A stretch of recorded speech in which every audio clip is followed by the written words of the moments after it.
I am 30 years old and I live in Gardena, California. I lived in Gardena for 3 years now, but born and raised in LA.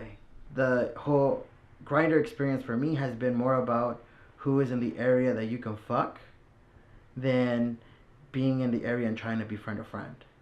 So, ideally one of those things that I would like would be one of those where I'm like, oh, there's a gay guy that lives in the neighborhood. Let's hang out, let's have a beer, let's watch the movies, let's kick it. Like how regular people do it. But instead, like I feel you have to cross that barrier, that gay barrier of like you have to sleep with somebody before they befriend them. You have people who are like, oh, I like the chunky Mexican guys, and well, here I am, a chunky Mexican guy. And then there are those that don't like the Mexican chunky guys, and they stereotype me or they assume that I am overweight, that I'm lazy, that I'm all of these things. But when I challenge them, because I think one of those things too is that Grindr doesn't create a space where there's a dialogue. So if you and I have a disagreement or you perceive me in a different way, I will be able to challenge you. And people are very quick to block people and not really have a chance to, I don't want to say defend themselves, because I shouldn't have to defend myself to anybody, but to show them otherwise. Racism on Grindr is very real. People disguise their racism under their types or their likes. So, oh, I don't like black guys. I'm just not into black guys.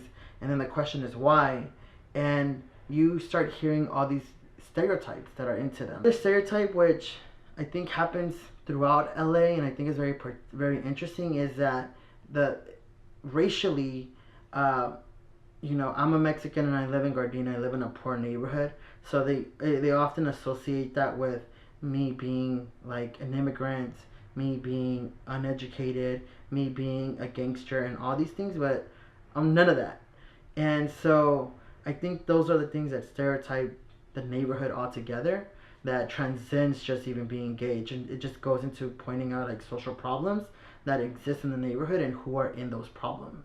When I'm on Grindr and I want to invite somebody over to this side of town, they don't. So I have not even a friend, a guy that I'm talking to on Grindr, and I was trying to invite him to come over this way, but he doesn't want to because he doesn't feel safe.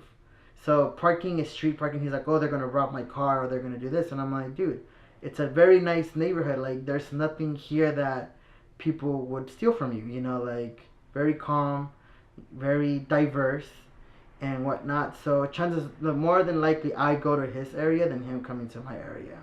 So I was at my gym and I was working out, and I turned on my Grindr, and come to find out that some of the other guys that are in my gym are also on Grindr.